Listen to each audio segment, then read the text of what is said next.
and the back of the grid, and then of course watch the front, because this first corner is going to be just as critical in Australia as it was in Japan and everywhere else. On the right, in pole position, is Ayrton Senna. On the left, second on the grid, is Gerhard Berger. Behind Senna is Mansell, behind Berger is Prost, and behind Mansell is Alesi, behind Prost is Patrese. Watch the lights. The green flag waves at the back. Australia is go, and Prost leaps out from behind, tucks in behind Mansell, who comes up alongside Gerhard Berger. Senna leads, Berger second, Mansell third, Prost fourth, Piquet fifth, Patrese sixth, Boutsen seventh, Moreno is in 8th position, Derek Warwick is 9th, and already there is a gap developing between Ayrton Senna sprinting away from his teammate Gerhard Berger, Mansell, Prost, Piquet. Yes, and Piquet charging well. He got inside Jean Alesi into turn 2. And that's good news to see Nelson Piquet out there looking as if he really means business. So the front 2 rows have got away pretty much in formation. Prost was a bit unfortunate there at the start. He made a particularly good one. Berger was slow away, and as Prost darted out behind him, then there was nowhere to go. Now look, Prost first to move, but nowhere to go. Mansell moved well, but Berger really screwed him up, and Prost probably made the best start of all, but the narrow track precluded him. The rest all fought their way through. And Ayrton Senna leads as he means to stay in the front the whole race. It's going to be a very long, hard race. You can see that he's already got quite a comfortable tarmac cushion between himself and Gerhard Berger. And Senna's plan, as ever, as they come through to complete the first lap, will be to build a time and distance cushion between himself and the rest of the field so that he can control the race from the front. Already, after one lap, Senna leads by 1.7 seconds, and that's a big margin. But you can see that Nigel Mansell is starting to close in 3rd position. There he is on Gerhard Berger, and he's going for it. Mansell going for second.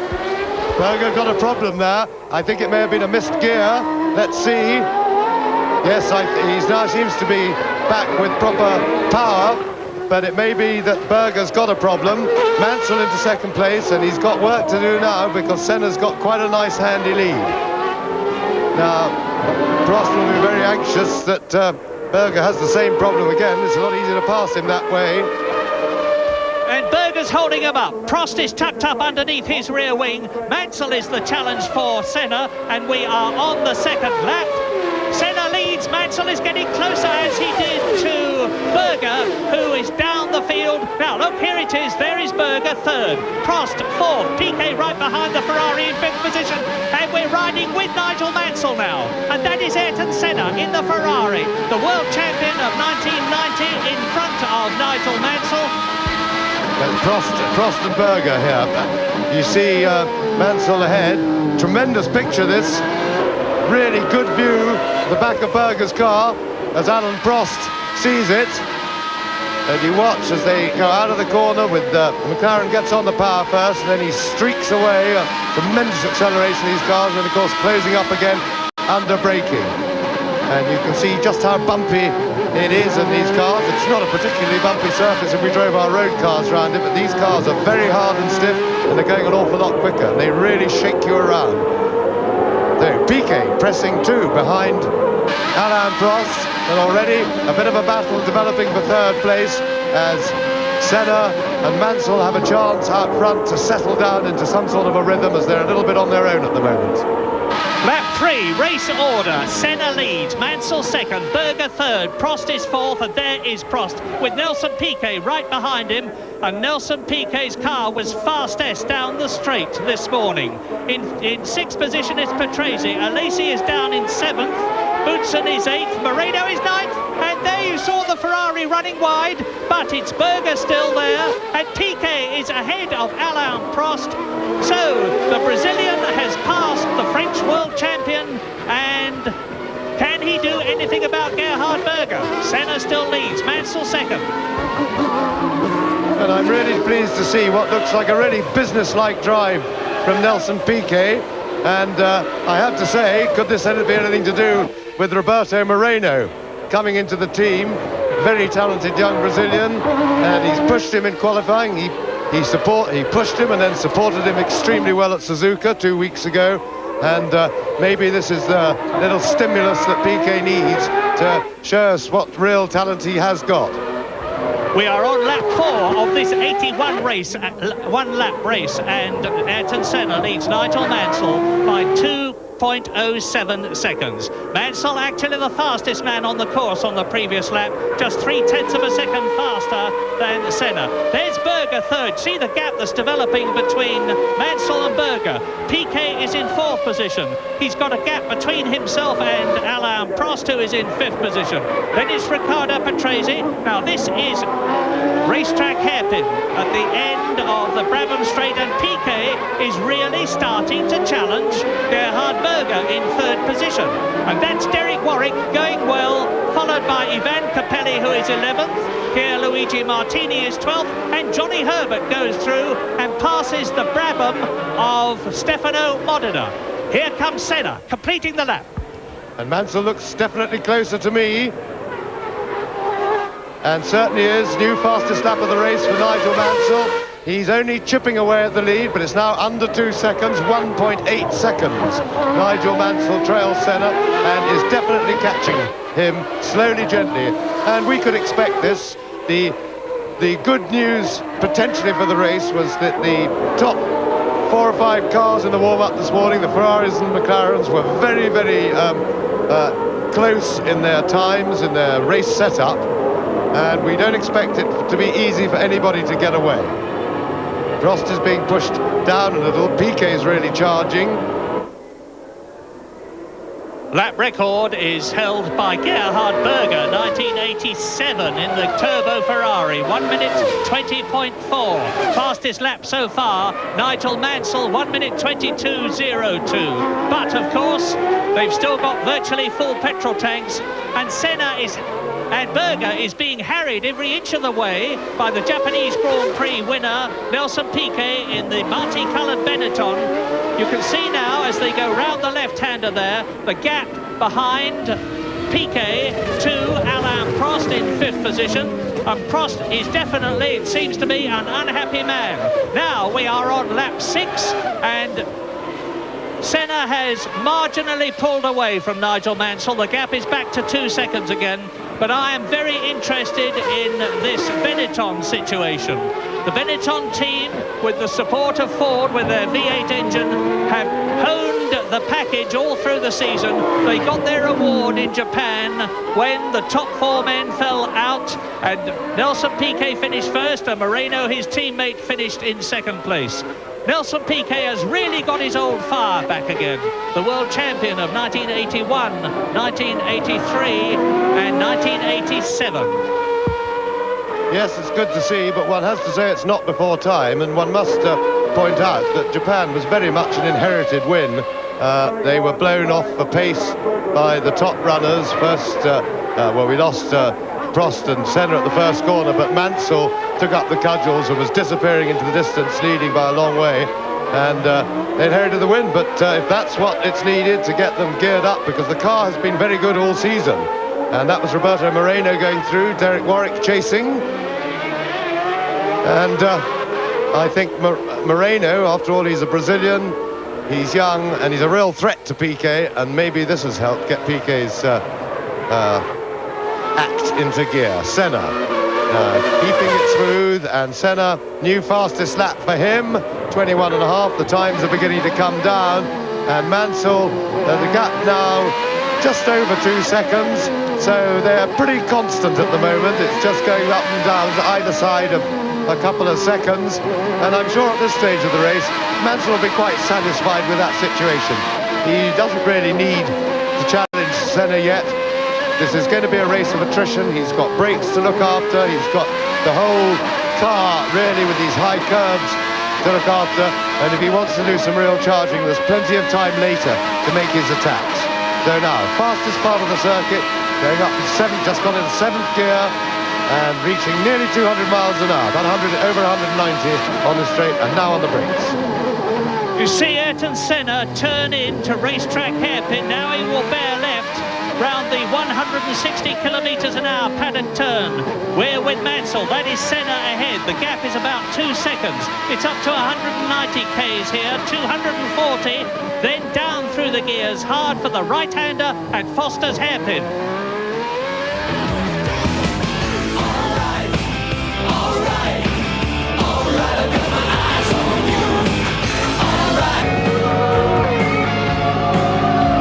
We're back live at Adelaide for the Australian Grand Prix. After 9 laps, Ayrton Senna leads. Nigel Mansell's in second place. Gerhard Berger's in third, being threatened by Nelson Piquet. And you see an attempted pass coming through there, and he's achieved it. So Nelson Piquet puts himself up into third position. A great move for the man who won the Grand Prix in Japan. Now back to Murray Walker and James Hunt. Yes, indeed, on lap 9, Nelson Piquet moves up into fourth position, up into third position of Gerhard Berger. Ayrton Senna leads, Nigel Mansell is second, only 1.8 seconds behind him. Nelson Piquet is now in third position, and there is the replay you see on the right-hander there at the end of the long straight. I can tell you that McLaren had brake trouble in the warm-up period this morning, whereas the Benetton people are absolutely delighted with their car's braking ability. So Nelson Piquet charging hard, and he's lapping 1:21.6, which is faster than Senna, faster than Mansell, and of course faster than Gerhard Berger and Alain Prost behind him.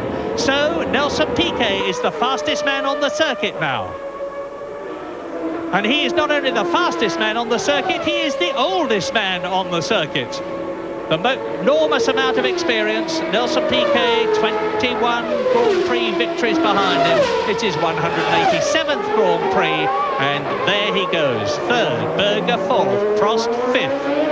Patrese in sixth position. Coming towards us now is Jean Alesi, who is seventh, followed by Thierry Boutsen, who is eighth. And look at this. There is Ayrton Senna and Mansell right behind him, and he's a lot closer. The gap is down to only just over half a second as they go into lap 11. Mansell is charging. Yes, and that was a very slow lap, funny enough, from Ayrton Senna. He came back to Mansell. He was a second slower than he has been lapping, and I have to confess I didn't see where the mistake came. But Mansell now very much on Senna's tail.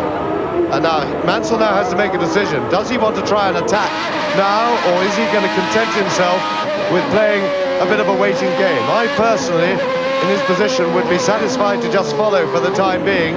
There is no hurry unless Piquet starts to close on them. If Piquet starts to close, then Mansell has to act. But if Piquet is not closing that gap, he can just stalk Senna and let Senna do the work. Well, this is Nigel's last race for Ferrari. He is making the most of it so far. Lap 11 in this 81-lap race. Ayrton Senna has 6 Grand Prix victories behind him in 1990. Nigel Mansell has just the one in Portugal. And if you remember, he sprinted away from the start, blocked his teammate Alain Prost accidentally, but went on to win. That was his sole victory. And Nigel Mansell this year in the Ferrari has retired no less than 9 times. Look at the heat haze. I have never seen Nigel Mansell more cheerful, more ebullient, more outgoing than he has been in Australia, and it's certainly showing on the racetrack. Yes, and the gap back from Mansell to Piquet is fairly constant, but the lap times now, as expected, are starting to go up rather than down as the heat really gets to the tyres. And all the leading group are now back lapping over 1:22. They were down to fairly low 21s just briefly. And the tyres now will probably stabilise at this sort of level of grip. Tremendous view from Mansell's car. You see how the McLaren just pulls away from the far end in the straight. Mansell going out for clean air to have a look at the braking point. In closes right up on the braking. Now watch the McLaren power away. And then the closing up comes under braking. Now quite slowish left-hander, then a couple of quick flicks. The left, quick right, and hard onto the brakes now.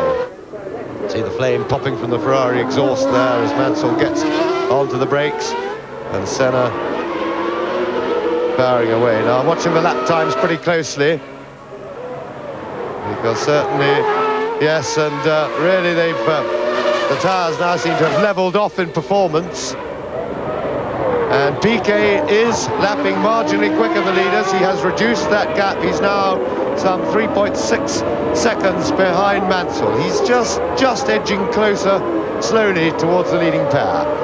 And behind him, Berger is dropping back, and Prost is starting to stalk Berger. And the race order on lap 13 is Ayrton Senna 1 second ahead of Nigel Mansell, second. Piquet is third. Berger, there he is fourth. Prost behind him is in fifth position. Riccardo Patrese 2 seconds behind Prost in sixth place. Jean Alesi is seventh. Boutsen is in eighth position. Ninth is Moreno. 10th is Warwick. 11th Capelli. And in 12th place, Nicola Larini. Here they come, streaming down the Jack Brabham straight towards us. Third position, Piquet. Fourth, Berger in the McLaren. Gerhard Berger's race isn't turning out any better for him than Prost's race is for the world champion so far.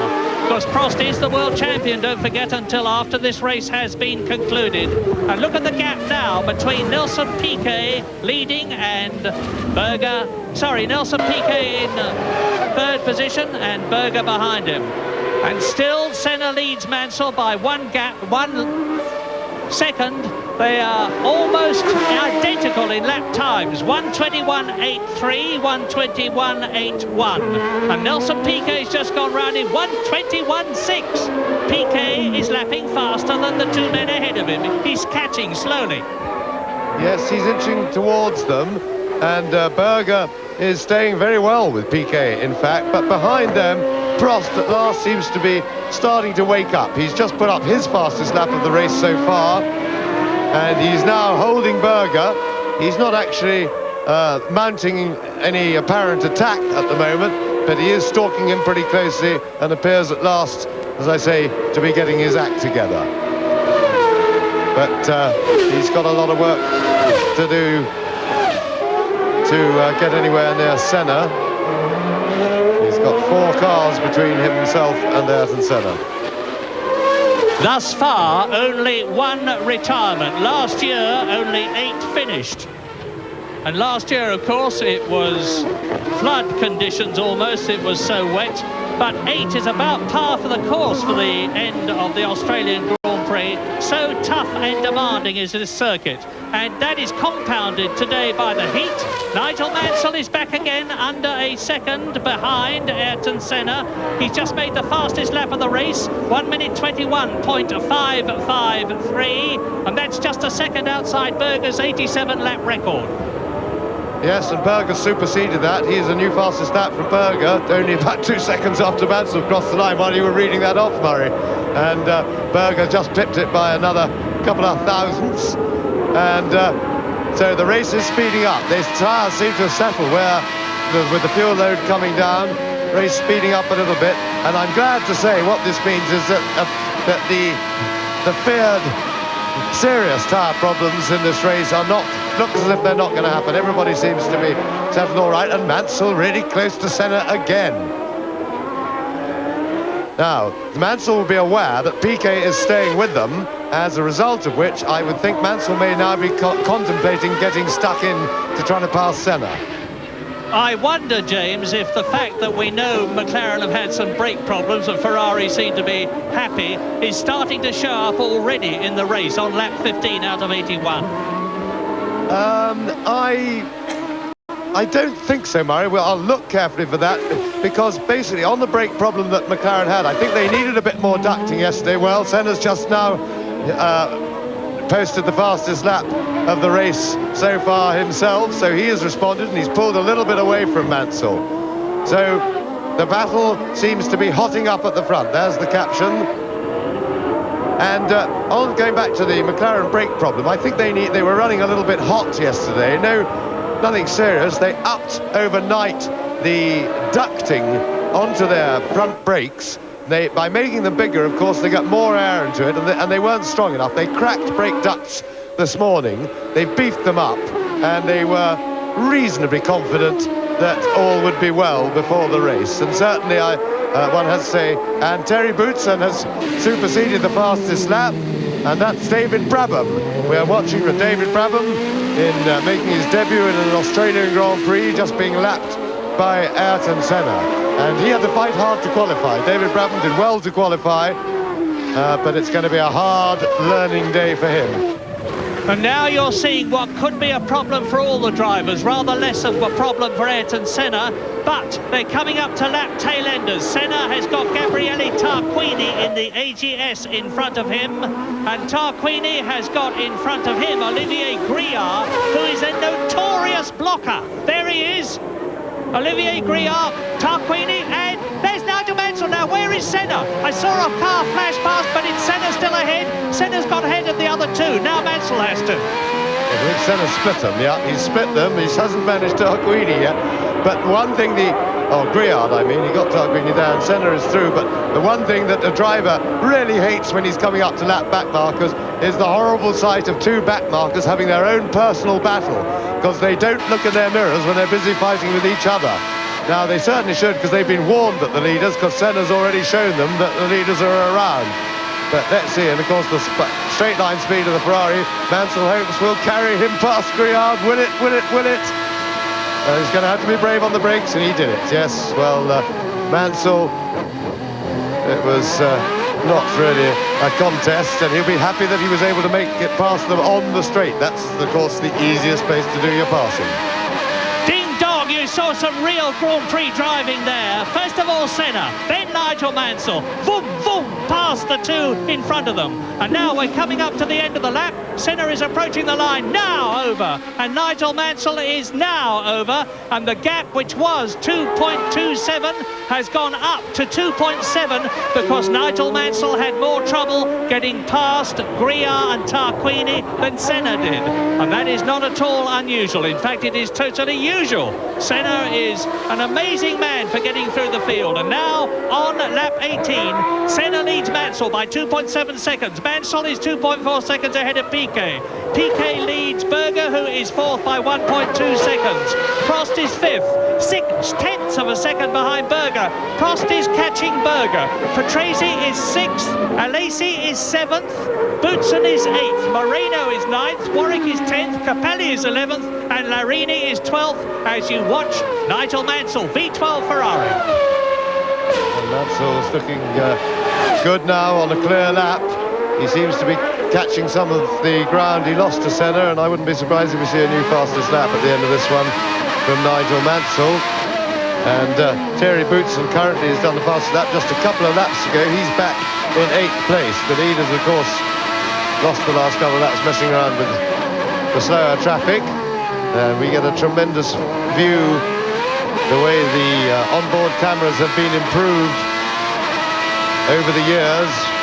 And now it really does look quite like, through the camera eye, pretty much like it does from the car. The only thing, of course, is you're not being cement mixed at 200 miles an hour. You can just see how much it's being shaken. But believe you me, yes, and I was right. New fastest lap for Mansell. Yes, he was clearly really throwing it round that lap and closing on Senna.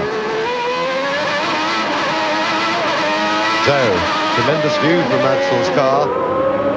It's a little bit elongated, of course, through the relatively wide-angle lens. Looking, you know, if one herself was in the car, it lengthens rather than shortens.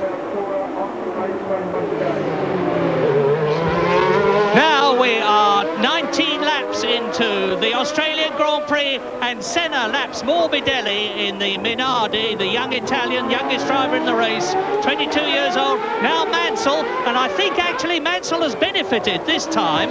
We'll soon know, because they're coming up to the end of the lap. And at the end of lap 18, the gap between Senna leading and Mansell second was 1.9 seconds, thanks to Nigel Mansell's fastest lap of the race. And my goodness, it looks less than that to me now. They're coming up to cross the line, they do so, and the gap between Senna and Mansell has come down to 1.5 seconds. 4/10 of a second may not sound very much, but at racing speeds, with cars and drivers whose performances are as close as these two, it is a lot. And Piquet is still third, Berger is still fourth, Prost is still fifth, Patrese is still sixth. Then it's Alesi and Boutsen, but this is the battle, Senna versus Mansell. Yes, and what a battle we've had so far, and quite honestly, it looks to me as if this battle is going to continue, because Mansell looks to be the fastest man on the circuit, but only marginally from Senna, and not fast enough by enough to make it anyway, and onto the curb with Initiate. And that was a bad mistake. He put it on the curb for no good reason, and look what happened. And it happened to Nicola Larini, who was proudly saying yesterday that he had driven more racing miles in Grand Prix of 1990 than everybody else except 4 people, the 5th most. And here it is, look, watch him leap the curb, up in the air, crunch. But he started it all as he lined up for the corner by putting his left-hand wheels on the curb at the entry to the corner, and that was where he lost control there. Very slippery, and that was an awfully bad mistake, because it's a guaranteed accident if you do that. So Mansell closer yet. Not only that, but Senna's got another couple of tail-enders in front of him.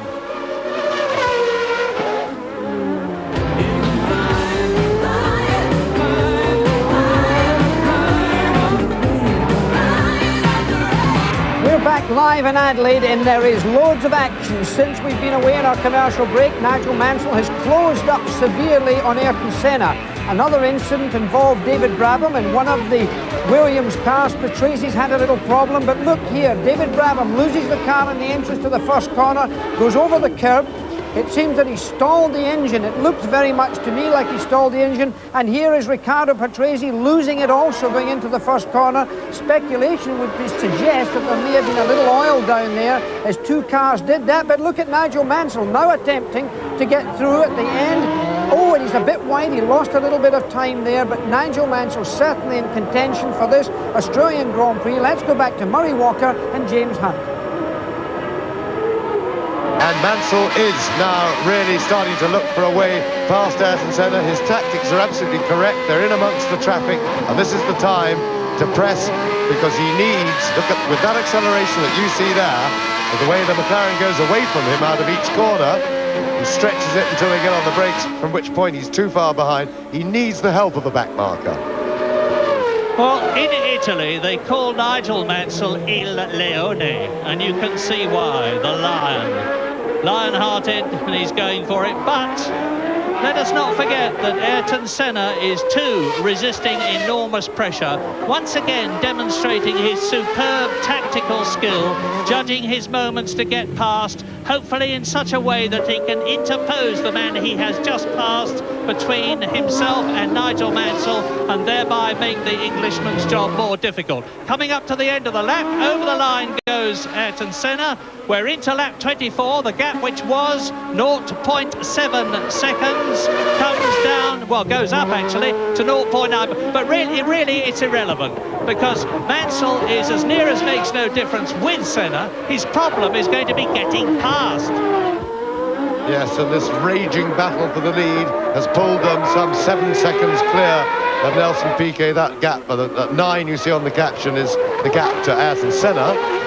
And they're edging away from Piquet, but I'm pretty confident that one thing Mansell should be not bargaining to get is a mistake from Ayrton Senna. He's just won the championship, and that does 2 things. It reduces the pressure, ups the confidence, and makes you really enjoy your driving. Senna has already said this weekend how much he's enjoying himself, and I think he's driving better than ever. He was quite sensational in qualifying with his dominance and his confidence. And of course he's a master of qualifying. I think that the Ferrari is working better in race trim, but Mansell is not going to get off at a mistake by Senna unless Senna can get a tangle and a confusion caused by a back marker, because Senna knows with the power of his engine, and as long as he keeps it straight through the corners and then powers it, there's nothing Mansell can do. Mansell will not be able to pass him, so he doesn't have to hurry. There's no pressure on Senna, except when they get amongst the traffic. Then he's under pressure. And to underline that, the gap has increased to 1.2 seconds between Senna and Mansell. But now Prost is charging hard.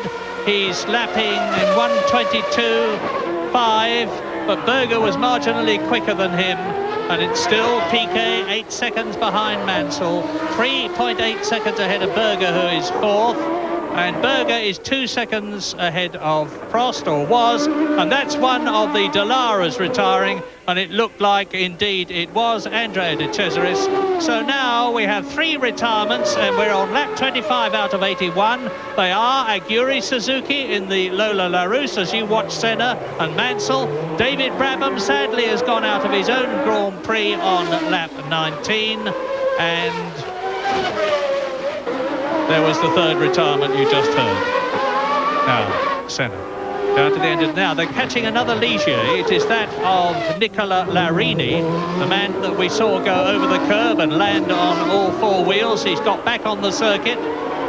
And as Senna goes through the S's and then on his way up to the right-hander at Wakefield turn, followed by Nigel Mansell, there he is. It's 1.1 seconds, so Mansell's charging again. 1 minute 20.7, he's faster than Senna at the moment. That's the fastest lap.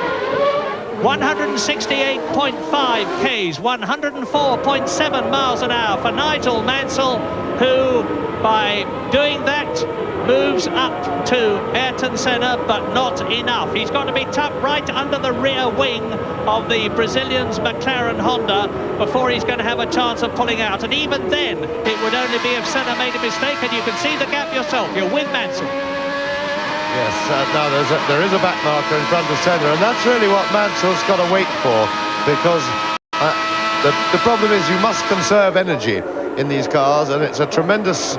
It ups the physical output. Driving in less than a second behind the car in front means your car slides more, which means you've got to put much more physical work into controlling it. Your line of vision is much impaired by the big rear wing of the car in front, so your concentration and your brain work is upped dramatically, and you cannot sustain this for the length of a race. So Mansell is going to have to try and gear his attacks for when he sees a gaggle of back markers and get in close then, but really he cannot do this for the whole race. He's got to be able to move backwards and forwards, and yes, another new fastest lap for Nigel Mansell, and he's got the gap down under a second, and this is where he needs to be, but I see no back markers in sight at the moment. They won't be far away, and it's a problem. The bad news for Mansell is if Senna picks them off one at a time. There's one. They'll catch that within a lap. So Mansell again has to get himself into position just in case he causes that split-second confusion that can make Senna have to hesitate, and that's what Mansell has got to pray for, because that's going to be his best chance of passing. I don't think he can rely on a mistake from Senna. Meantime, Satoru Nakajima has been into the pits with his Tyrrell Ford. Now Mansell will close up again. The gap is back to about half a second. 1 minute 20.611, the fastest lap by Nigel Mansell, and it's still Piquet 3rd, Berger 4th, Prost 5th, Boutsen 6th, Moreno 7th, Warwick 8th, Patrese is in 9th place, Alesi is 10th, Capelli is 11th, Martini is 12th, and now here comes the Tyrrell with Senna starting to close up on it. It's the Tyrrell driven by the man who made the fastest lap in Australia last year in the dreadful wet conditions, Nakajima. Now, Nakajima does not like street circuits. He likes big, fast, open, smooth circuits. And Adelaide, of course, is a lot slower, it's a lot twistier, it's a lot bumpier. Now, he will be seeing Senna coming up in his mirrors, and if he doesn't move over, this could be Nigel Mansell's chance. Yes, but Mansell was closer to Senna a lap ago, and this is the time when Nigel needs to be tucked up under Senna's rear wing.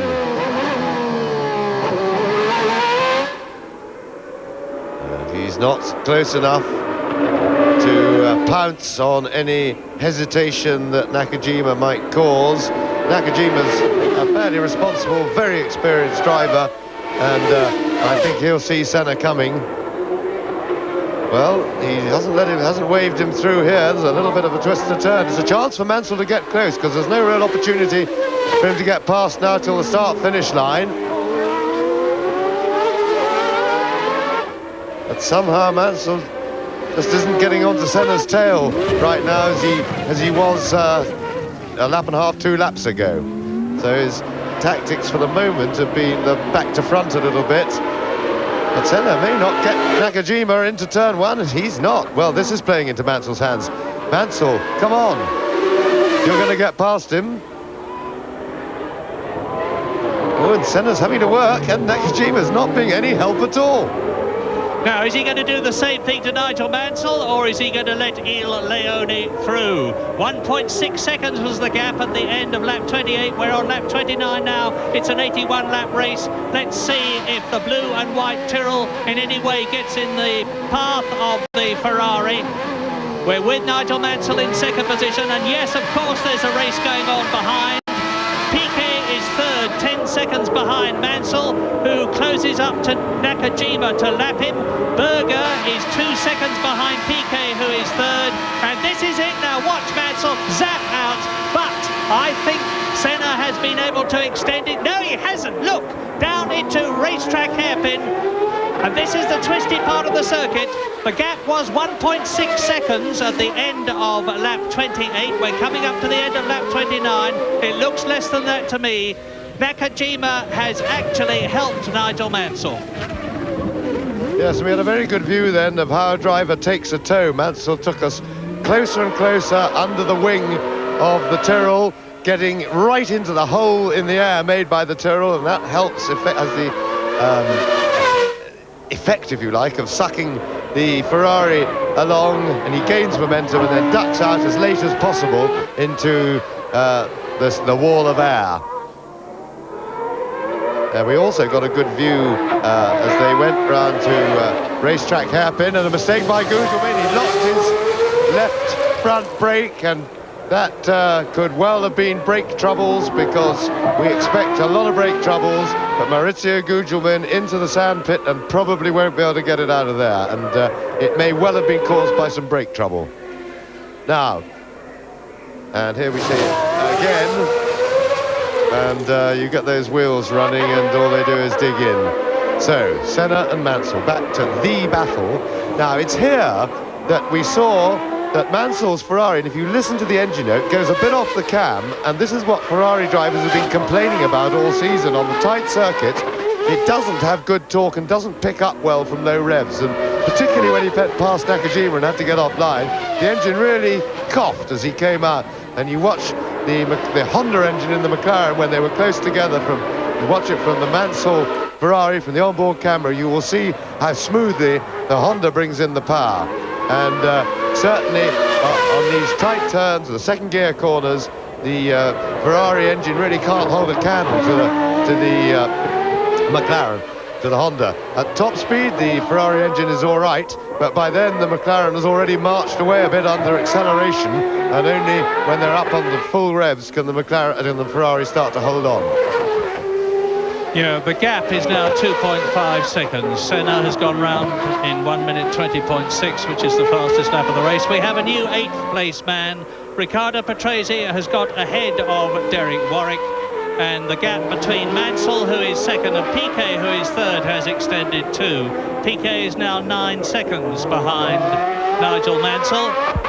You may have seen the tear come off Senna's helmet then. You saw his arm go across his face.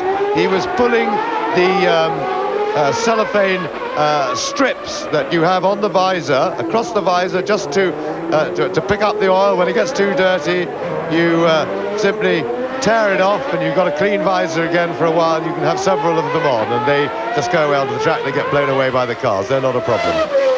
Gugelmin's problems was brakes. Now, that is not at all surprising. He just ran out of brakes, and I suspect some other people are going to do that, because they take a tremendous hammering here at Adelaide. The Leighton House car went straight on into the gravel trap, another of the many safety features here and at other Grand Prix circuits. And Ayrton Senna is not getting at all rattled. We have a 7th retirement now. Briard, there are 19 cars running. Senna 19.78, as you can see the speeds. So Senna leads Mansell by 2.5 seconds. Piquet is 10 seconds behind in third place. Then it's Berger fourth. Then it's Prost fifth, only 2 seconds behind Berger. But the Austrian in the McLaren is holding his place seemingly without any problems. Thierry Boutsen is in sixth place. And you can see for yourselves this battle for first position, with Senna holding it as he goes into racetrack hairpin. Yes, and the two leaders now lapping a lot, nearly a second quicker than Piquet and Berger behind, and the gap reflecting that. Mansell now over 10 seconds clear of Nelson Piquet.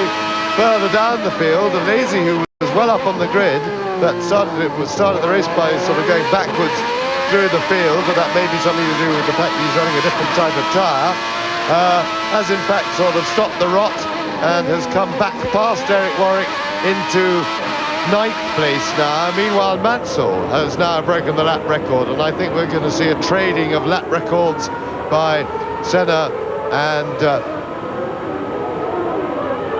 Mansell.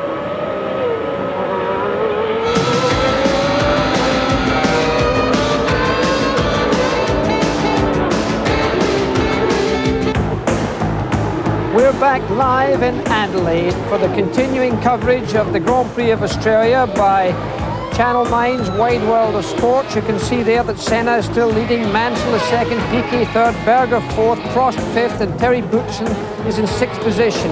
Out of the race, Suzuki, Brabham, he stalled his car after a spin. De Cesaris is out, Bernard is out, Morbidelli is out, and Gugelmin went into the sand pit or the gravel pit, unable to continue. Motor racing very close, you can see them now hustling around there. Our leader, Ayrton Senna, battling to keep away from Nigel Mansell. Let's now go back to Murray Walker and James Hunt. Martin has, his bodily functions are all coming back. He's now properly conscious, properly aware, and the prognosis for a full recovery is extremely good. So on behalf of everybody here in Adelaide, to you, Martin, get well soon. We miss you, and we really want to see you back in a racing car. And the Lotus team are doing pretty well in your absence. And Ayrton Senna's got a battle on his hands. He's coming up to Stefano Modena and Ivan Capelli, having lapped Morbidelli, which Nigel Mansell has still got to do. Now, there's a real mixture of laps coming through. Here is Capelli, followed by Modena, with the race leader, Ayrton Senna. And Nigel Mansell has yet to pass Morbidelli. There's Morbidelli in front of us. That's the Minardi.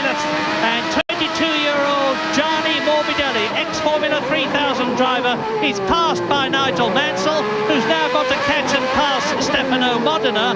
And the Italian Stefano Modena is way down the field in 18th position. On the left, Senna. In the light blue car is Capelli. And on the right is Nigel Mansell in the Ferrari, with Stefano Modena in the blue and white Brabham with the Judd V8 engine in front. Now watch that, and here are the positions on lap 36 out of 81. And watch Mansell dart out from behind Modena's Brabham. Senna leading by 2 seconds, so Mansell is gaining. Mansell second, Piquet third, Berger fourth, Prost fifth, Boutsen sixth. And that's interesting. You saw Stefano Modena signal Mansell by, and then the Brabham, no doubt running a lot less wing. Mansell hadn't got the straight line speed to do it, and Modena had to help him by again. So that's Stefano Modena waiting really for a competitive car next year. When I say waiting, that's not to say that he wasn't giving it every possible effort to get a really good race here, but the Brabham went well early in the morning on Friday and Saturday here, but didn't like the heat. And Stefano's very disappointed, but he's really looking forward to a Tyrrell Honda next year. And Mansell goes past Capelli, who properly looks in his mirror, gives him a little wave. He knew he was there, and that's what a proper racing driver does when being lapped. And that was good, proper disciplined driving by Capelli, and it's a pity the more junior, some of the more, well, not necessarily junior, but slower drivers near the back, some of them pretty senior, can't behave properly like that. It's not difficult to do, and it's a matter of etiquette and manners. There's nothing more to it. Meantime, as you watch Nigel Mansell second, having passed Capelli and Modena, Nelson Piquet is still there. The Benetton's reliability is to the fore again with its Ford V8 engine. And Piquet, as you can see, is some 12 seconds behind Ayrton Senna, the race leader, but he's only 8 seconds behind Nigel Mansell. He's 3 seconds ahead of Berger, Prost, and that is Alesi, Jean Alesi, the Frenchman. He's just lifted the nose of his car onto the curb, And Alesi, who by the way is on Pirelli tyres, was in 9th position, and now Senna's coming up to get past the Dallara. Then he is going to have to face Alesi, and we're getting a wonderful demonstration of Senna's traffic ability. Yes, and Jean Alesi, and yes, and Senna's traffic ability has taken him now nearly 3.5 seconds clear of Nigel Mansell. But if they get some clear track, I'm sure Mansell will be able to cut that gap down. But Jean Alesi's had a very unhappy race meeting with the Tyrrell. He's complained about brakes, because we've seen a lot of him in that situation that we just saw him, parked against walls and lightly brushing them and spinning off. He's had several in the practice and qualifying. He's blamed the brakes, and the Tyrrell team have blamed his brain. And there seems to be some disagreement about the cause of all these spins, but he was at it again just then. And here we are on board with Nigel Mansell, and that's how to make passing a back marker easy. Come onto the straight quicker, tuck under his rear wing, pull out and let your momentum sweep you past. But there's more traffic ahead for Mansell. Listen to the Ferrari.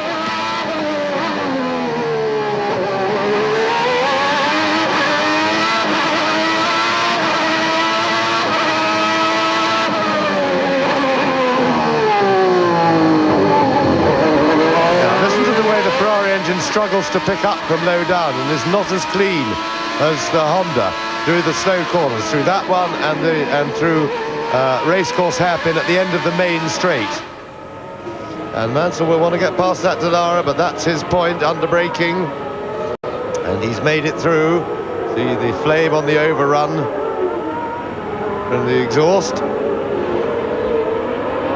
It really is looking now as though Ayrton Senna is on his way to match the 27 Grand Prix victories of the great Jackie Stewart, and Nigel Mansell is not at all pleased, and you'll never guess who it is he's not pleased with. It is Olivier Grilliard. I said earlier on that he was a blocker, and sadly he is proving it again in this race. There is the blue flag waving, but Mansell's taken an awful beating in terms of time, and just as Ayrton Senna has been matching or beating records all through this season, and still had to match Jackie Stewart's great record of 27 wins and hadn't yet done so. It looks as though this is the race that it will happen, because Mansell has actually now lost touch effectively with the McLaren Honda of Ayrton Senna, and we are on lap 40 in this 81 lap race. Amazingly, we're still not quite at half. And a new lap record for Moreno. Tremendous performance by Roberto Moreno, although he got a little bit pushed around in the early part of the race and went backwards a bit, but that certainly shows that he's got the ability and the speed to mix it with the best, but maybe as yet not. It's not so much a lack of experience, but a lack of confidence, lack of experience in the mix that he's in Grand Prix racing. He's never been up the front until 2 weeks ago in Suzuka, and it takes a little bit of time to realise that you're there and you're as good as the others, and this is the confidence thing. And for Moreno, that will come. Precisely so. I was talking to him just before the race began, and he said, I still don't know the car, Murray, and I've got a lot to learn about being with a really good Grand Prix team like Benetton. And there is the Benetton darting out from behind the tail ender, and of course it is Nelson Piquet and Emanuele Pirro. So Piquet in 3rd position has lapped Pirro, who is in 17th position, and the leader Ayrton Senna has lapped everybody up to Roberto Moreno at half distance, and Moreno is in 8th position, and he's actually lapping 3rd fastest at the moment, and Senna has just gone round a second faster than Nigel Mansell. The Brazilian, I think, senses victory. His coolness and calmness in the cockpit is legendary. He has an ice-cold brain, and he thinks out the tactics and then implements them faultlessly, as he is doing now. Yes, well, this really close and charging race has now spread out a little bit at the front. It's rather symmetrical, in fact, because Senna leads Mansell by 6 seconds, Mansell leads Piquet by 6 seconds, who leads Berger by 6 seconds. So we've got this sort of around about 6 second gap between each of the first 4 cars, and then Prost is a little bit closer. He's just a couple of seconds behind Berger, but not really looking like threatening or even attacking him. I think he's a man in a state of depression, and I think Berger would have to sort of park it on the side of the road and wave him through before Prost is going to actually attack. That's a lazy, messy weekend for him, and he's certainly done nothing this weekend that will make the Tyrrell team mourn his departure. Ayrton Senna that you're looking at has yet to win an Australian Grand Prix. It's one of the few he hasn't won. He started 4 times in pole position out of 6 races, and as you see, he is very much the fastest man on the circuit, and now leads Nigel Mansell's Ferrari by 7.6 seconds. Indeed, the times between Mansell and Piquet are virtually identical, and they're both lapping a bit slower than Ayrton Senna, but it's still Senna, Mansell, Piquet 3rd, Berger 4th. We haven't seen much of Gerhard Berger, but he's there ahead of Alain Prost in 6th position as Capelli exits the pits. Yes, oh, and that was a bit tight, and that won't please Martini, I don't think, who he let straight out in front of him, but the pit road is part of the racetrack, and Capelli is entitled to be racing as he exit the pits, but he'll probably having to be feeling his car for whatever they did when he was in the pits, and that will make him slower, and that will aggravate his 2 pursuers. Now, Senna really seems to be taking control of this race, that he certainly struggled to do up to half distance, with Mansell attacking him from behind, catching him quite easily every time he got held up or dropped back a bit.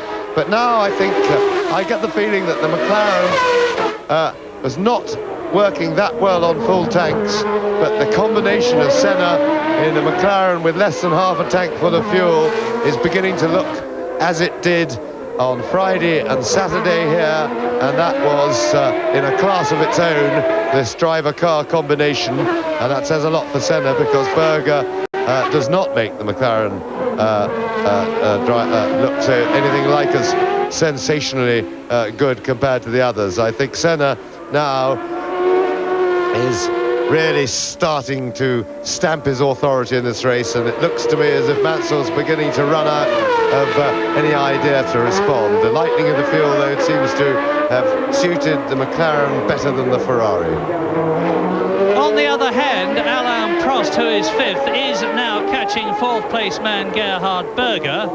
There's Nigel Mansell ahead, and look at the Benetton behind Mansell. My goodness! Nelson Piquet right up with Nigel Mansell, and the gap was 7 seconds, so something very dramatic indeed has happened. All of a sudden, Nelson Piquet is there. Maybe there was a spin by Nigel Mansell. Yes, I'm grabbing the microphone off Murray just to say I think he must have had a spin, and there it is. So we didn't see it, but the cameras did, and he was off the circuit when it was a straight on clearly by Mansell. He under braking, and maybe some of Mansell's dropping back. Brake trouble has been what everybody has feared here. All the teams have been struggling to for the brakes to keep up with the tremendous power and acceleration and speed of these cars. Every year they go a bit quicker down the straights and power away a bit more, so the brakes have more to stop, and it becomes very marginal. So Mansell, a little exit under braking, but he still keeps 3rd place, and we see it from Mansell's car now.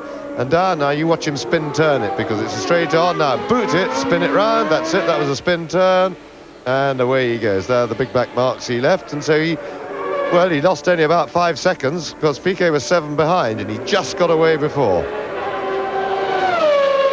So that, of course, now looks to me that without trouble that has handed the race to Ayrton Senna. The one potential challenger he had on the road, Nigel Mansell, is now going to be far more busy dealing with Nelson Piquet's attentions from behind, and it looks as if the new world champion is doing just what he intended to confirm the statement, I am the best in the business, and I'm coming to Australia to relax and enjoy myself. And he's done it yesterday, he did it on Friday, and now he's doing it. But Piquet and Mansell, a battle seems to be starting. Indeed it does. No battle now between Senna and Mansell. It's 17.6 seconds. And Senna can now concentrate for the rest of this 81-lap race. He's on lap 45, on preserving his tyres, looking after the car, not overstretching himself. Look, he's superlatively fit and very determined, and that's very unlikely to happen. But Nigel Mansell struggling to retain that second position. He had hoped, of course, to win again here in Australia, having only won once this year in Portugal.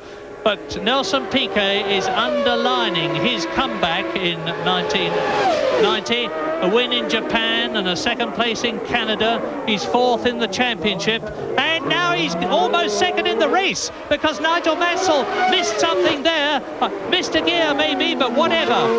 Nelson Piquet actually had to brake not to run into the back of the Ferrari, and this, I think, is going to be the change. Nelson Piquet will go through. I think Mansell is probably in brake trouble.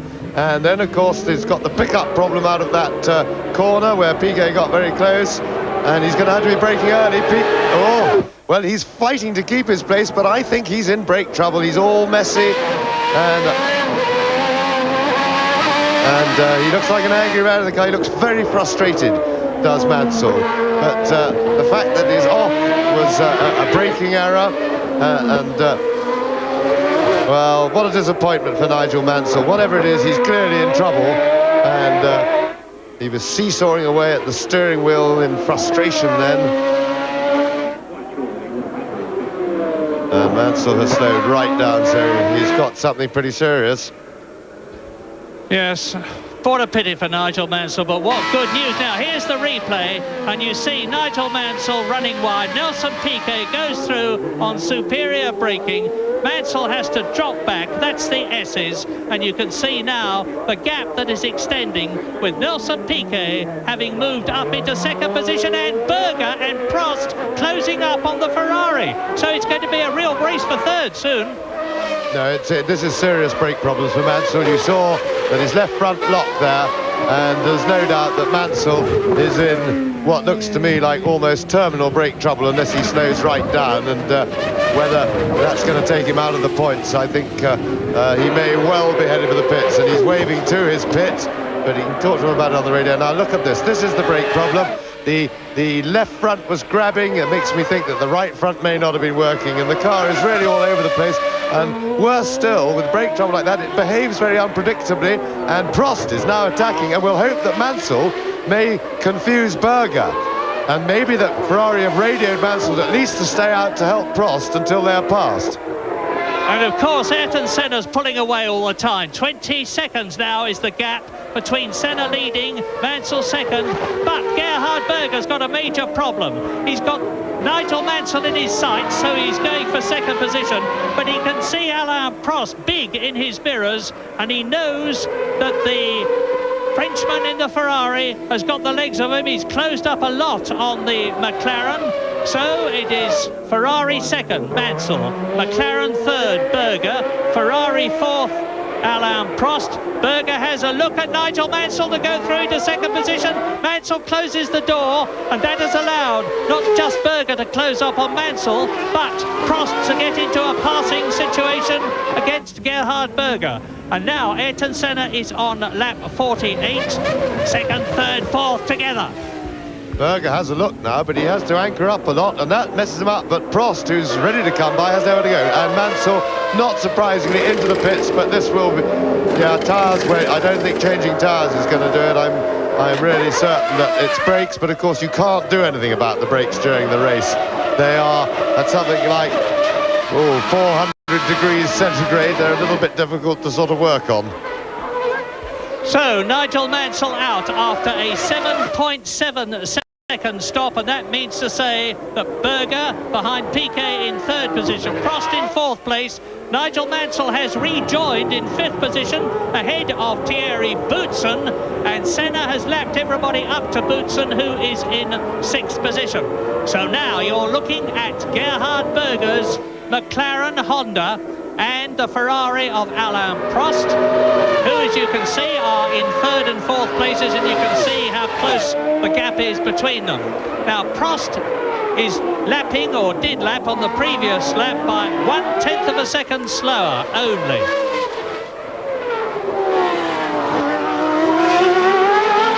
The McLaren preparation and the Honda preparation seems as ever to have been faultless. Senna doesn't seem to have had a moment's mechanical problems. He had his engine cut out in the half-hour final practice 4 hours before the race began this morning. And both he and Berger had trouble with the big brake ducts on the front of the McLaren, as a result of which they were strengthened, and the results seem to have caused an absolutely faultless race for both of them. McLaren's first and third then. The Benetton of Piquet in second place. Alain Prost in the Ferrari, followed by his teammate Nigel Mansell, fourth and fifth. Not a good race for Ferrari at the moment. And Derek Warwick, I'm sad to say, has stopped. Well, I must say, the Ferrari pit stop was very impressive indeed. I didn't see how long Mansell was actually stopped, but he only lost about 15 seconds on the road, and Berger is off! And a mistake from Gerhard Berger. He was lucky he had the space then, but that was the mistake that Prost has waited over half the race for. And Alain Prost now moves up into third place, and I think he'll drive away from Gerhard Berger. Berger was struggling, and Berger, quite honestly, that was a self-inflicted error. He's got the Japanese Grand Prix should be on his mind, and maybe Berger is sent. Yes, you see, put it on the curb, and that is fatal.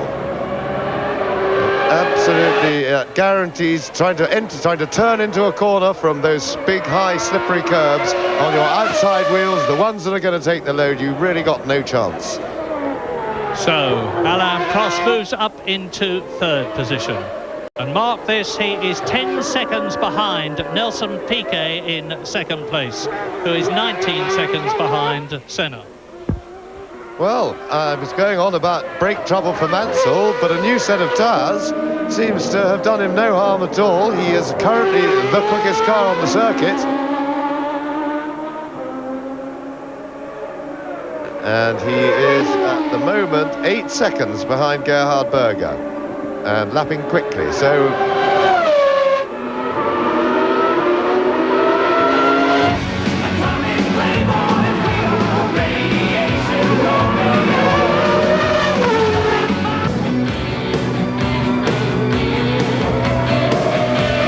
live in Adelaide, and Ayrton Senna is indeed dominating this Grand Prix of Australia. Nelson Piquet from Brazil also is in second place. The reigning world champion Alain Prost is third. Gerhard Berger from Austria is fourth. Nigel Mansell from Great Britain is fifth. And Terry Boutsen from Belgium is in fifth position. Much has been talked about during the day about brake problems round this difficult Adelaide circuit. Most of the cars potentially will have brake troubles towards the end of the race. We did a little piece on brakes that might be interesting to you. Towards the end of the straight, you could look at the front wheel of this car, the Williams car of Prix, and you will see the brakes glow in the dark of the inside of that wheel. They get red hot.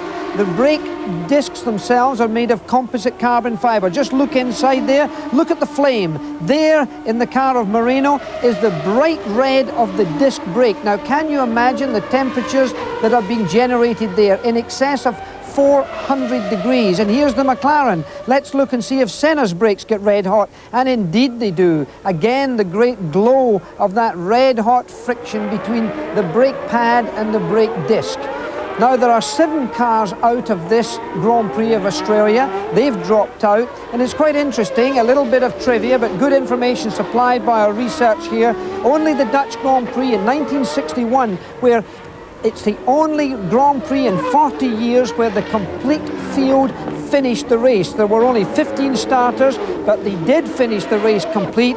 Taffy von Trips in a Ferrari won that race. The man who's leading it right now, however, is Ayrton Senna here in Australia. And now we go back for commentary to Murray Walker and James Hunt.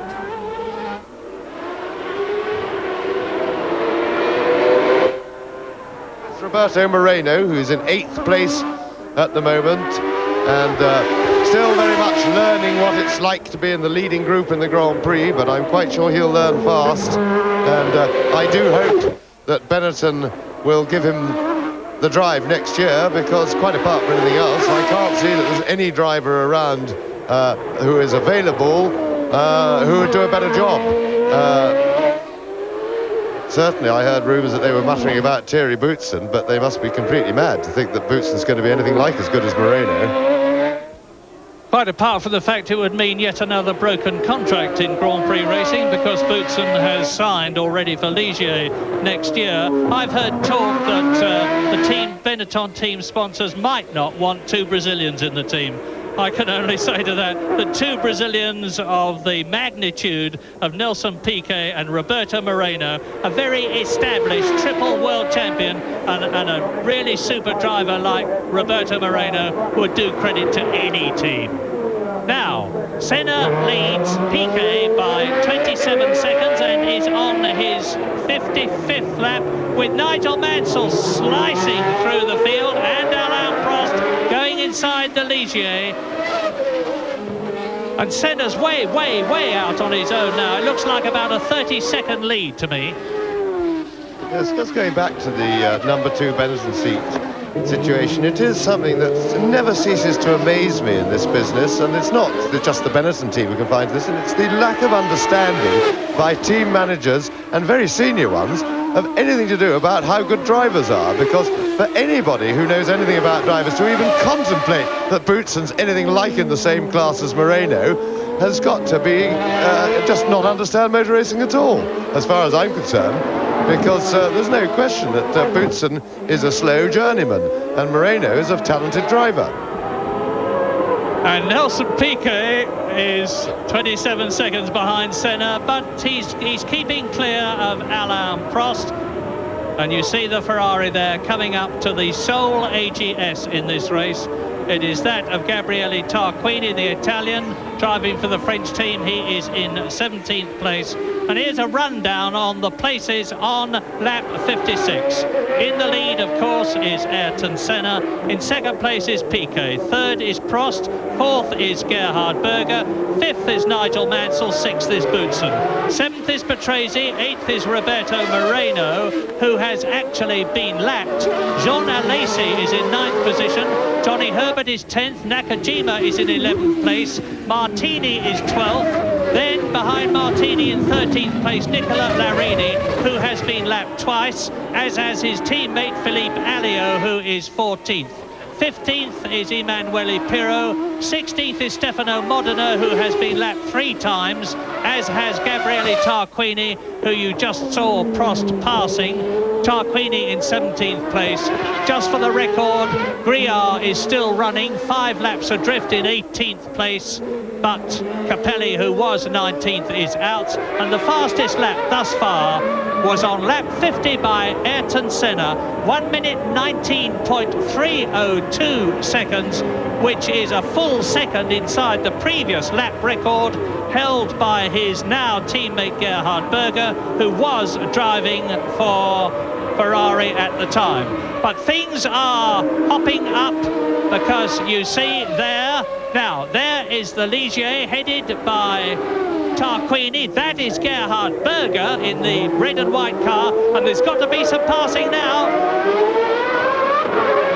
because Gerhard Berger has got Nigel Mansell storming on the new tyres behind him. Nigel Mansell 5th and going for 4th, and this is the battle. Gerhard Berger from Austria in the McLaren. He, of course, has not come in for tyres, so Nigel Mansell's got the advantage. And he's now, metaphorically, just picking his moment to get past. With Senna on lap 57, and off goes the Tyrrell. And out goes Satoru Nakajima. That makes the retirements up to 9. Perfectly all right, he's just slid off on the grass, dinged the front of the very unique nosed Tyrrell with its anhedral wings, and Mansell really is fighting now. Yes, and ahead of him, Piquet has demonstrated, I think, to Alain Prost that whatever Prost does, he can cover it, because tremendous shot there. You can see some of the rubber, the great big chunks of rubber which are called the marbles, good close-up there, and if you get onto those, they literally roll under the tires, and there goes Nakajima straight on, but just about stops before he gets to the aggravation. Meanwhile, and Mansell is through. Mansell at the end of the straight has dived inside Gerhard Berger, not unexpectedly. He's on fresher tyres, and Berger's been lapping a lot quicker than him, positioned himself well for the toe. So Mansell moves up into 4th place. However, a long way behind Alain Prost, and Alain Prost is lapping quicker than he's done at any other time in the race, but Piquet is still maintaining the gap. Here we see again, replay now. Mansell ducking out as they come into the braking area, and with a little bit more grip, fresher tyres, it enabled him to jump Berger very skillfully on the turn into the corner. He just came off the brakes earlier, wasn't really ahead of him, and jumped inside him at the corner. Very good piece of driving by Mansell. Is showing his claws and growling hard, moving up into 4th position. The gap between himself and Alain Prost is 11 seconds, and on the previous lap, Prost was faster, and considerably so, than Senna and Piquet. So we're getting the makings of a very interesting end to the Australian Grand Prix. Not an end that will affect the position of Ayrton Senna, because he hasn't got a cushion. He's got a lounge suite between himself and Nelson Piquet, who is in 2nd position, with Alain Prost in 3rd place, Nigel Mansell 4th, Gerhard Berger 5th, and Thierry Boutsen in 6th position. But the Ferraris have been reliable, and that has made this race. The McLarens have been reliable and faster as far as Ayrton Senna is concerned. And now let's see what the situation is as Nigel Mansell goes past. Well, he's matched the lap time of Alain Prost, but he's no faster. There's that distinctive silhouette of the Ferrari. It's been a very disappointing move for Nigel Mansell when he left the Williams team and went to Ferrari. He's had 3 wins, but he must have expected a lot more than that. Yes, and amongst the front runners now, really the interesting battle is if Mansell is going to get after his own teammate Alain Prost. I'm sure he'd like to, and Grouillard once again being a problem. We've already had some fist waving at him from Mansell.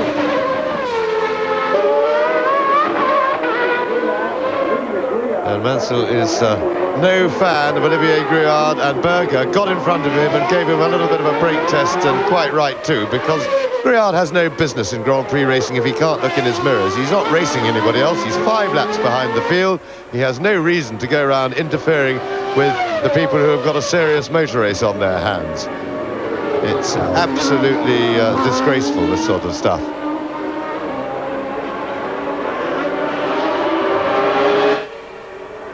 But Berger is still doing what he can to stay with Mansell. Assistance from the back markers has helped. So Mansell isn't yet away from Berger, and he's got Prost some 7 or 8 seconds ahead. And I'm quite sure that he'd like to finish the season, he'd very much like to finish the season in front of teammate Alain Prost. He's frustrated, and he's looking for any straws to clutch at, because he's tried hard. He's had a very short straw as far as mechanical reliability is concerned with his Ferrari. And but as he said yesterday, I saw him being interviewed, he said, well, he said, I'd like to get rid of all my bad luck this year because I need the good luck for next year. And I would agree with that. Yeah, and Senna's coming up to lap Patrese, and here is the replay of Nigel Mansell giving the highway code instructions to Olivier Grouillard as he goes past him for the 2nd time. Now, I'm laughing, but it is actually no laughing matter. Mansell's getting on for 300 Ks when he was doing that, and I'm sure there will be a very brisk interview between the Englishman and the Frenchman when this race is finished, and Nigel will probably be supported by several other drivers as well. Now, Ayrton Senna is the only man who looks like achieving his objective in this race out of the 4 top men. I said at the beginning of the race that Ayrton Senna would be determined to win this race to erase any criticism that there had been of him after the collision at the start of the Japanese Grand Prix. That Alain Prost would be equally determined to win, and that is Senna closing up on Prix, who is in 7th place. And that was a rare mistake by Senna. He went a little bit wide then and lost rather a lot of ground to the Williams, but he can afford the luxury of a very minor error. It wasn't anything serious. And with reference, of course, to the incident in Japan, strangely enough, there's been a lot of uninformed criticism of Ayrton Senna here by people who really ought to understand motor racing better. People who should know have been saying, well, it was Senna's fault, the accident, and Prost was an innocent victim, and that, of course, is complete rubbish. Prost made the bed on which he ended up lying all his own work. He opened the door there, invited Senna in, did not commit himself to going to the right-hand side of the track as he should have done, and a new lap record for Nigel Mansell. So he's getting the bit back between his teeth on his fresh tyres, but he's actually, with the traffic, he's lost a little bit of ground to Alain Prost. He's now 4 seconds further behind him than he was a few laps ago, so he's not out of sight. He can still catch him, but he's going to have to work very hard. And Berger is still lurking, not so far away. They're well over a second under the old lap record. The fastest lap, actually, is that of Ayrton Senna. It's still the lap 51:19.3. And Senna walking in! What has happened? That is Senna! This is incredible! Ayrton Senna, there's his car! Ayrton Senna is not going to win the Australian Grand Prix. Zap! Straight off the circuit, over the clag and into the tyres. Well, I beg his pardon, that at the previous corner or two, that wasn't a mistake by Senna, that was a problem that he had. And, so Senna out of the race. And of course, Nelson Piquet leading, and there he is. Nelson Piquet, the 3 times world champion from Brazil, who won in Japan, now leads the Australian Grand Prix, and out goes Gabriele Tarquini. They're disappearing like ice cubes in the desert now. The mice are getting at the machinery, and the machinery that the mice are most getting at is the brakes, because that may have been Senna's problem. But never mind what the problems were in this sensational development. Ayrton Senna, that everybody, including me, I must admit, confidently expected to win, is not going to do so. Nelson Piquet is on his 63rd lap, leading Alain Prost by 10 seconds, who is 7 seconds ahead of Mansell, who is 5 seconds ahead of 4th place man Gerhard Berger. Thierry Boutsen is 5th, 21 seconds behind Berger, and Patrese is in 6th position. We have got a race on our hands, because Prost and Mansell could either of them win. Well, Piquet's looked in good shape to cover any move made by Prost behind, and I don't think we need feel too sorry for Ayrton Senna, because I think he will quite clearly, there was some sort of problem with the car there. The car just went straight on. It didn't make any attempt to turn the corner, but I don't think he looked as if he was wounded in any way, and I think he'll feel very happy the way he dominated this meeting up to that point. A racing driver can't get disappointed when he's done everything in his power, put not a foot wrong, got the pole, led the race comfortably, controlled it, and then something goes wrong.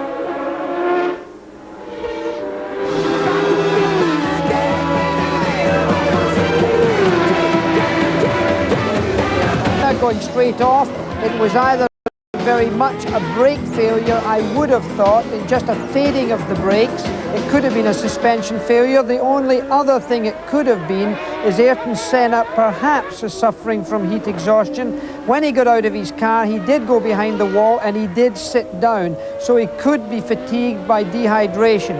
But he had made a small error of judgment a lap before on another corner. Alain Prost now in 2nd position.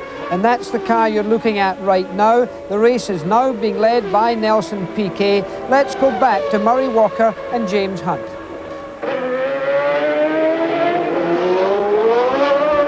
Yeah, and there are going to be people, obviously, who disagree with my point about Senna and his retirements when it comes to Japan. But of the three of the four was certainly car problems, and the fifth too, I suspect. So Nelson Piquet leads Alain Prost by 8 seconds and is fighting back. Piquet has got. He's got a radio too, and the message, appropriately enough, will have come from Gordon Message, who is the Benetton team manager, and the message will be, put your foot down, Nelson, because the Frenchman was catching. It's 8.5 seconds now. Mansell is only 4.7 seconds behind Prost. Piquet leads, Prost second, Mansell third. Gerhard Berger is in 4th position. 5th is Boutsen, 6th is Patrese, and in 7th place behind Patrese is Roberto Moreno in the 2nd Benetton. We may yet see the 2 Benettons in the top 6 here as they were in Japan. And Piquet want to catch Griard on the straight. I don't think he's going to. He will not want to have to follow Griard through the twisties.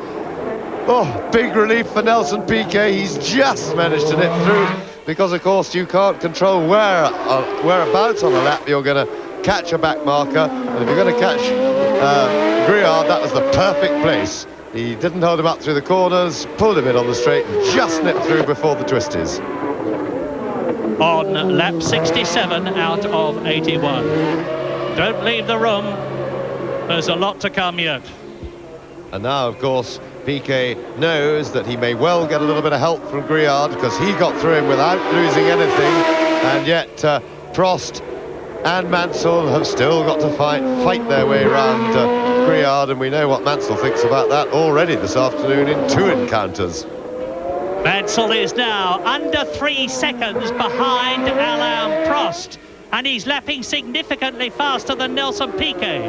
Piquet's just gone round in 1:21.2. Mansell's just gone round in 1:19.0. So he's taken 2 seconds out of Piquet's lead, and of course much the same out of Alain Prost's 2nd position.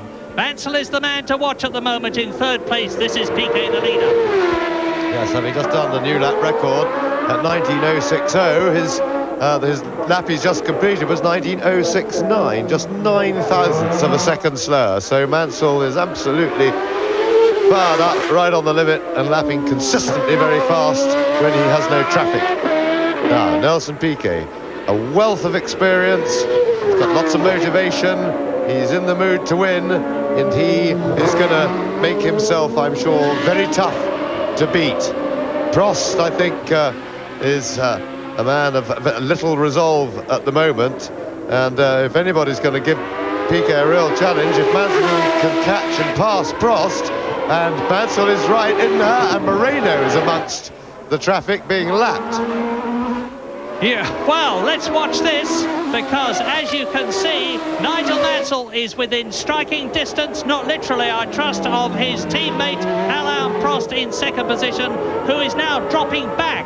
You see, Mansell is going faster. Prost, it's not that Prost is stationary in terms of his comparative lap speeds. Nigel Mansell is going quicker all the time. And while you watch this, just bear in mind that Nelson Piquet is on $100,000 a point for a win, and that is $900,000 if he wins, as he did in Japan. Nice going. Yes, and Mansell has got a real problem behind the traffic here. Maybe, just maybe, Roberto Moreno knows from the radio exactly what the situation is, in which case he would not have been making it easy for the Ferrari to get past. Mansell has done so. And of course he has lapped Roberto Moreno, who is in 7th position. It's still Piquet leading. He's now on his 70th lap ahead of Prost, Mansell, Berger, Boutsen, Patrese. Moreno has been lapped in 7th position, and here comes Nigel over the line. He's now 3.9 seconds behind Prost. And a disastrous lap there for Nigel Mansell. He lost 4.5 seconds on the speed that he had previously been doing, and that has really hurt his chase of Nelson Piquet. Prost also lost a bit of time. I can see that Mansell can, we see from the helicopter here, the gap between the two Ferraris. Mansell will certainly be able to catch Prost quite quickly. He'll then have to fight away past, and meanwhile Piquet is maintaining a very healthy cushion. He'll be forever thankful so cleanly at such a critical time in the race. Yeah, and he's actually lapping fastest of all at the moment. He's the only one who's lapping in under 1:20. But that, of course, was as much as anything else because Nigel Mansell was so badly held up. There is the Englishman. We're on lap 70 in this absolutely riveting Australian Grand Prix. Perfect weather, perfect organisation, perfect administration, a super place, and everybody here in Adelaide is getting their just rewards. And Piquet then on his 71st lap. Here is Alain Prost in second place, and you can see how close Mansell is. And a fine fighting response from Nelson Piquet, because Piquet has just put up his fastest lap of the race, and so he's working hard to maintain this 12-second gap, and a new lap record from Nigel Mansell. So no question of tyre problem this late in the race. The three leaders, Prost has done his fastest lap of the race, so has Mansell, and his, of course, is yet another new lap record. However, Piquet is playing it very cool. He seems to be equal to anything these two Ferrari drivers can throw at him in terms of quicker laps. The gap is still 12 seconds, and Piquet has managed through just recently to respond to anything that comes at him from behind and keep a good healthy gap up. He's driving a super race, in fact. And it's lovely to see this man back at the top after a lot of criticism from a lot of people about his lack of motivation, which frankly was caused by the fact that the Lotus car that he had last year and the year before was really not in the top rank. And Nelson Piquet is a driver who needs the motivation of a really good car, which he's got now. And this will be enormous encouragement for John Barnard and his design team in England as Prost goes through to complete his 71st lap, and Mansell now is 2.2 seconds behind him. And Mansell now pulverising the lap record. He's reduced it by another 2 or 3 tenths of a second. He's now, nobody else has got anywhere near to 1:19, about 1:19 and a half, the quickest of anyone else. 1:18.45 to Nigel Mansell, and still he isn't right on Prost's tail. So this leading three, although they're not nose to tail, they are fighting each other very hard, and the battle is all about, they know where each other is, they are responding to each other's thrusts. And there are, of course, no team orders or deference required in the Ferrari team. The World Championship has been lost to Alain Prost. He's on his own now. He's not going to be supported by Nigel Mansell. He's going to be attacked every inch of the way, and you can see that it's happening. Mansell is visibly getting closer. Prost is on worn tyres. Mansell is on considerably less worn tyres because he's come in and changed them with that 7.7 second stop, and the benefit is showing. It is now the end of lap 72. There were 10 laps to go at the end of that. Now here it is. Mansell will be going through to second place before very much longer. Alain Prost will be fighting for his pride, his reputation, and the extra points. And Mansell really flying. 18.4 again. Just 300ths slower than his previous lap, which was a new lap record. But it's the old question, will Prost be helpful, a nice teammate? Because if he doesn't want to help Mansell through, Mansell could take several laps to get past him. Remember, at this range, his wings don't work well. He hasn't got the grip that he's been enjoying. But he's on a tremendous high at the moment, and the important part is when they get out onto the main straight. And it's this corner, onto the straight. Mansell more grip through with fresher tyres. He's going to get him. He's in perfect place. If he can get more grip on the in the braking area, I'm sure he's going to have a go. Mansell ducks out. Mansell is through. No fight from Prost, which was a proper and gentlemanly thing to do, because Mansell still has, well, maybe if there's no traffic, he could possibly just about catch Piquet. But then he'd have to find a way past. But I suspect that Piquet will be protected by traffic, and that's fair enough because he's had to pass it already and find a way around. But Piquet is really flying as well. He's giving it everything.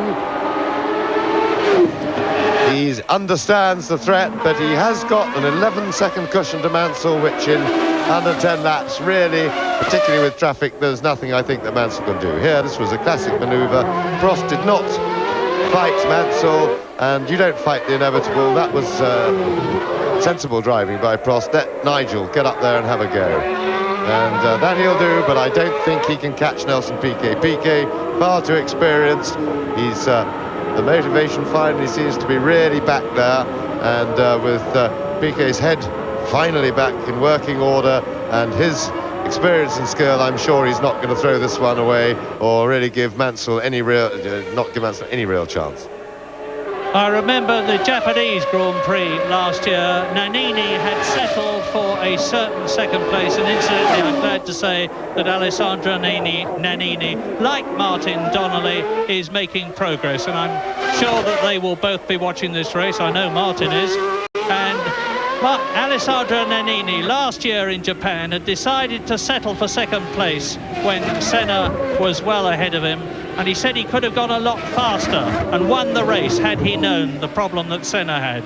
But now Nelson Piquet, as James has said, is far too seasoned a veteran to make a mistake like that, and I can imagine a constant dialogue going on between the race engineer of Nelson Piquet in the Benetton team.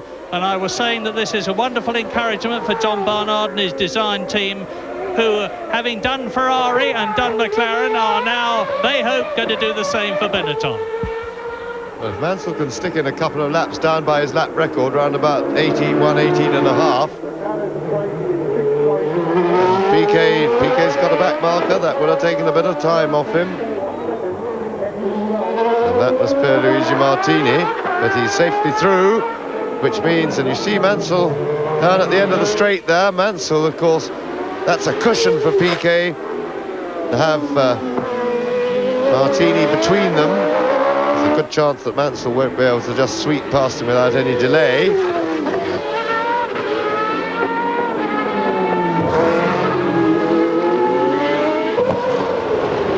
Probably the more likely thing that could change this result amongst the leaders is a late mechanical failure. Remember, this is a hard circuit on cars, and it's very hot, and they can break down late in the race. And yet another new lap record for Nigel Mansell, and he's pulled in nearly 2 seconds on that lap, taken 2 seconds out of Piquet's lead. 8.5 seconds it now is. So Mansell really going for it. Now, I dare say last year, if anybody had said next year Nelson Piquet will win 2 Grand Prix, the reply might have been, and pigs might fly, in which case they would have been very, very wrong indeed. Look at this, Piquet on his way to his 2nd Grand Prix victory in succession, in a fine car, fine driver at the wheel, 3 World Championships behind him, but so is Nigel Mansell, in sight. Watch this. Here's Nigel Mansell. What an absolutely stupefying drive the Englishman has had in this Australian Grand Prix. Now, 8.5 seconds was the gap between race leader Nelson Piquet and the man you're watching, Nigel Mansell, at the end of the 75th lap. This is the end of the 76th lap coming up, and I'm waiting for Nelson Piquet to go through. There is Mansell over the line. Piquet has already gone over, of course, 6.8 seconds. Mansell has taken 1.7 seconds out of Nelson Piquet's lead on that lap. And if he can keep it up, he can catch Piquet, but can he get past him? That's a different story altogether. And this is a fabulous charging drive by Mansell. He's pumped full of adrenaline, there's no doubt. He's throwing the car around the circuit, over the curves. He was riding up the curves. Very well done. He's really on a high, there's no doubt about it. And he's driving quite beyond even himself in the lifters get. And I saw some dust of somebody disappearing. That was a strange route to take. Yeah, but look at this. Look at Mansell diving out from behind Griard, up behind the Benetton. He's within striking distance now. This is great stuff. Nigel Mansell can win the Australian Grand Prix. And that was Piquet doing what I said he wouldn't. The pressure has got to him. Maybe he's out of practice, because Mansell now has a real chance to win. Now remember, the Benetton was the fastest car on the straights this morning in the warm-up, and that is a problem for Mansell, but Mansell's got a grip advantage. So, well done Nelson, because he's given us an even more exciting finish than we thought we were going to get. 4 laps to go. Nigel Mansell going for it. Piquet knows he's there. Piquet knows he's gone off. Piquet's got a problem. He will be worried, but settled in his cockpit. He's got Riccardo Patrese in front of him in the Williams, who is in 6th position. Now, will Patrese move over? He's in his 208th Grand Prix. Nobody knows more about Grand Prix racing than he does. And he's got Piquet leading, Mansell second. You can see how close they are, bearing down on the Williams Renault. And Piquet needs desperately to get past before the long corner at the racetrack hairpin. Now that helps Mansell. Mansell's getting a toe behind the Williams, but he's not quite close enough. He won't be able to attack Piquet this time under braking at the end of the straight. But I think he'll be pleased that Piquet has nobody immediately in front of him. He'll want Piquet on his own, I think, to attack for the moment. He can't rely on a back marker to interfere. He'd rather have a clear run with the extra grip he's got.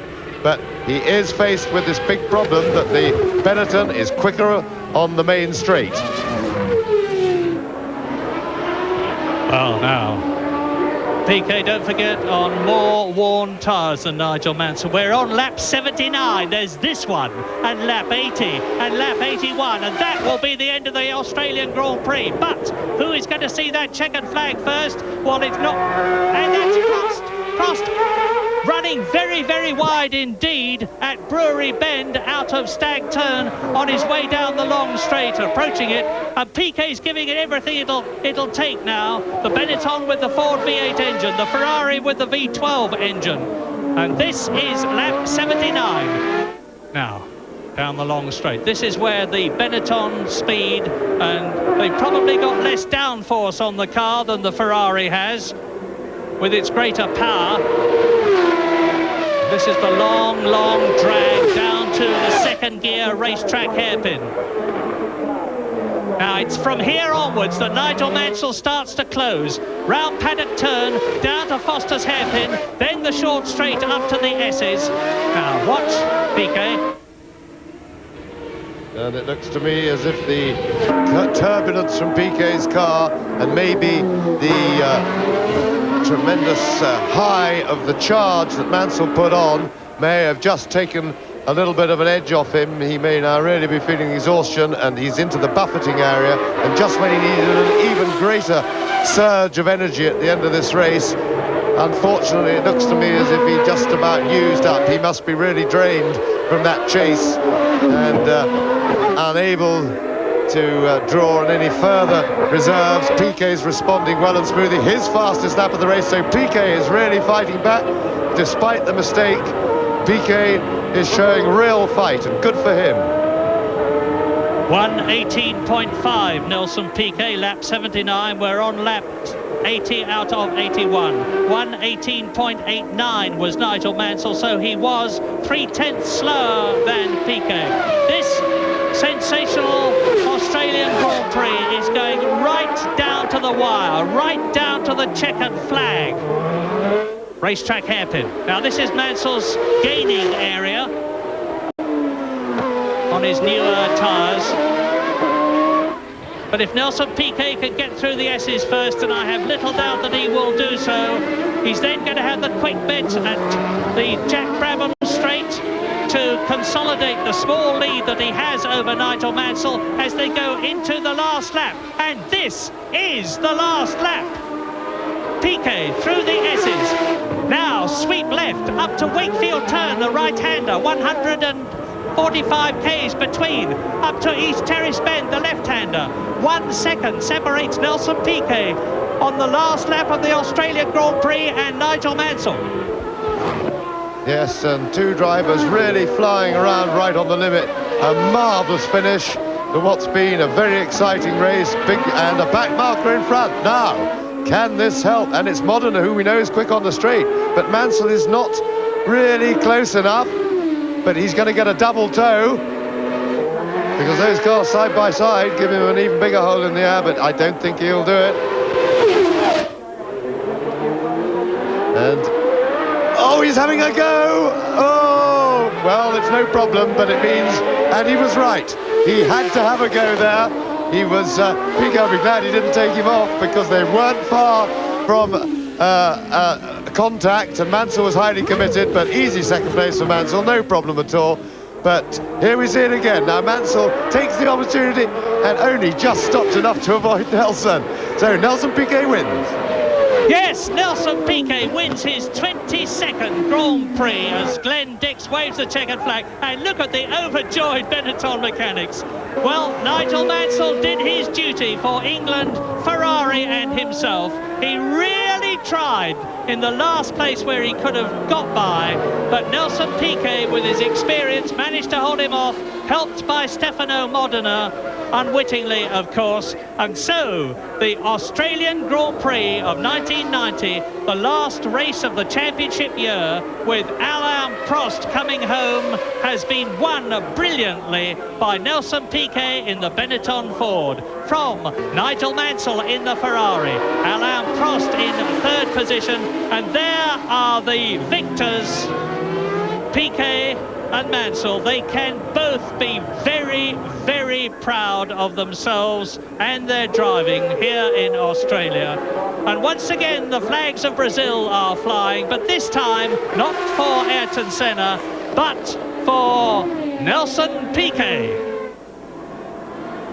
Gerhard Berger finishes in fourth place, the only McLaren to finish, let alone in the top six. And we wait now for the fifth and sixth men to come home. Thierry Boutsen and Riccardo Patrese in their Williams Renaults, which have proved again to be reliable, but again, sadly, not to be fast enough when it comes to it. But a magnificent win, not just for Piquet, but for Benetton as well, because Roberto Moreno finishes in seventh place in his second Grand Prix in a real Grand Prix car, having finished second in Japan. Here's the victor. Wow, the oldest man in the race, the second highest point scorer of all time. It's all joy. Now here's the no, it wasn't. They're just coming in. An enormous applause. It must be a record crowd here today for the Australian Grand Prix. It's been a record crowd every other day of the meeting, and my goodness, have they had their money's worth. Victory in Australia for Nelson Piquet. Second, Nigel Mansell, 3 seconds behind the Benetton.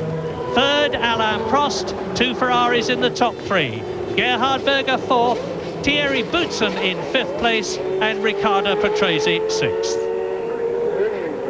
Well, of course, Ayrton Senna has won the 1990 World Championship. Nothing was going to affect that, whatever happened in Australia. But an unhappy finish for the Brazilian to his Grand Prix year.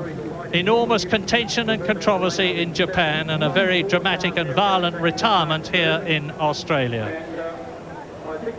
Yeah, wonderful scenes here in pit.